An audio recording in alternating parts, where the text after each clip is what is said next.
ഒരു വെബ്സൈറ്റ്, കോടിക്കണക്കിന് ഡോളറിന്റെ രഹസ്യ ഇടപാടുകൾ നടന്ന ഒരു ഡിജിറ്റൽ സാമ്രാജ്യം.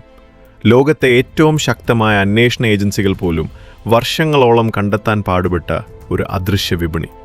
അതിൻ്റെ പേര് സിൽക്ക് റോഡ്. ഡാർക്ക് വെബിൽ പ്രവർത്തിച്ച ഈ വെബ്സൈറ്റ് സാധാരണ ഓൺലൈൻ ഷോപ്പിംഗ് സൈറ്റ് പോലെയായിരുന്നു. പക്ഷേ അവിടെ വിൽപ്പന നടന്നത് സാധാരണ സാധനങ്ങളല്ല. ഒടുവിൽ അതിൻ്റെ സ്ഥാപകനെ FBI എങ്ങനെ പിടികൂടി? അതാണ് ഇന്നത്തെ കഥ. ചരിത്രം, വിചിത്രം, ഇത് നിങ്ങൾക്കറിയാത്ത ലോകം. ഡാർക്ക് വെബ് എന്താണ്?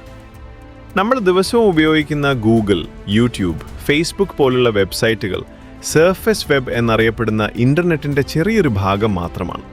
അതിന് താഴെ ഡീപ്പ് വെബ് എന്നൊരു വലിയ ഭാഗമുണ്ട്. ബാങ്ക് അക്കൗണ്ടുകൾ, സ്വകാര്യ ഡാറ്റാബേസുകൾ, മെഡിക്കൽ രേഖകൾ എന്നിവ പോലുള്ള സാധാരണ സെർച്ച് എഞ്ചിനുകൾക്ക് കാണാനാകാത്ത വിവരങ്ങളാണ് അവിടെയുള്ളത്. അതിലും കൂടുതൽ മറഞ്ഞിരിക്കുന്ന ഭാഗമാണ് ഡാർക്ക് വെബ്.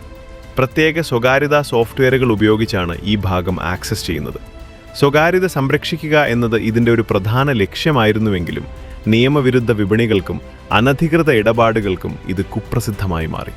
2011 അമേരിക്കൻ യുവാവായ റോസ് അൽബ്രിക്റ്റ് ഒരു വലിയ ആശയവുമായി മുന്നോട്ട് വന്നു.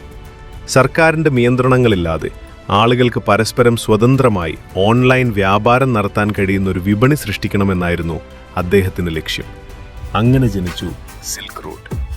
ചരിത്രത്തിലെ പ്രസിദ്ധമായ ഏഷ്യ യൂറോപ്പ് വ്യാപാര പാതയുടെ പേരാണ് അദ്ദേഹം ഈ വെബ്സൈറ്റിന് നൽകിയത്. സൈറ്റിലെ ഉപയോക്താക്കൾ യഥാർത്ഥ പേരുകൾക്ക് പകരം വ്യാജനാമങ്ങൾ ഉപയോഗിക്കുകയും ഇടപാടുകൾ പ്രധാനമായും ബിറ്റ്കോയിൻ ഉപയോഗിച്ചാണ് നടത്തുകയും ചെയ്തു. ഇതുമൂലം പ്ലാറ്റ്ഫോം വളരെ വേഗത്തിൽ ലോകത്തിൻ്റെ ശ്രദ്ധ പിടിച്ചുപറ്റി.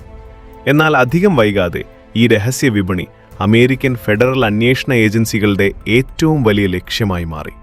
സിൽക്ക് റോഡ് ആരംഭിച്ച് ഏതാനും മാസങ്ങൾക്കുള്ളിൽ തന്നെ ലോകത്തിൻ്റെ പല ഭാഗങ്ങളിൽ നിന്നുള്ള ആയിരക്കണക്കിന് ആളുകൾ അതിൽ അംഗങ്ങളായി.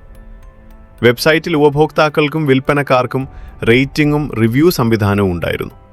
സാധാരണ ഇ-കോമേഴ്സ് സൈറ്റുകളെപ്പോലെ തന്നെ രൂപകൽപ്പന ചെയ്തിരുന്ന ഈ പ്ലാറ്റ്ഫോം ആളുകൾക്ക് കൂടുതൽ വിശ്വാസം നൽകുകയും അതിവേഗം വളരുകയും ചെയ്തു. ദിവസങ്ങൾ കടന്നുപോകുമ്പോൾ കോടിക്കണക്കിന് ഡോളറിൻ്റെ ഇടപാടുകൾ നടക്കാൻ തുടങ്ങി. ഓരോ ഇടപാടിൽ നിന്നും കമ്മീഷൻ ലഭിച്ചതോടെ സിൽക്ക് റോഡ് ഒരു വമ്പൻ ഡിജിറ്റൽ സാമ്രാജ്യമായി മാറി. സിൽക്ക് റോഡിയുടെ സ്ഥാപകൻ റോസ് അൽബ്രിക്റ്റ് ഒരിക്കലും തൻ്റെ യഥാർത്ഥ പേര് ഉപയോഗിച്ചിരുന്നില്ല.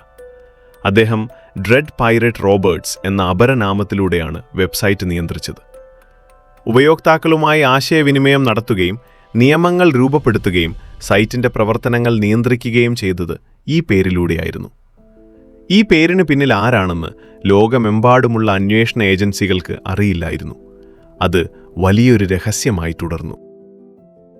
സിൽക്ക് റോഡിന്റെ വലിപ്പം വർദ്ധിച്ചതോടെ അമേരിക്കയിലെ FBI, DEA, IRS എന്നിവ ഉൾപ്പെടെ നിരവധി ഫെഡറൽ ഏജൻസികൾ സംയുക്ത അന്വേഷണം ആരംഭിച്ചു. ഡിജിറ്റൽ തെളിവുകൾ ശേഖരിക്കാൻ അന്വേഷണ ഉദ്യോഗസ്ഥർ മാസങ്ങളോളം പ്രവർത്തിച്ചു. ഓൺലൈൻ സന്ദേശങ്ങൾ, സെർവർ വിവരങ്ങൾ, സാമ്പത്തിക ഇടപാടുകൾ, പഴയ ഇൻ്റർനെറ്റ് പോസ്റ്റുകൾ എന്നിവ സൂക്ഷ്മമായി പരിശോധിച്ചു.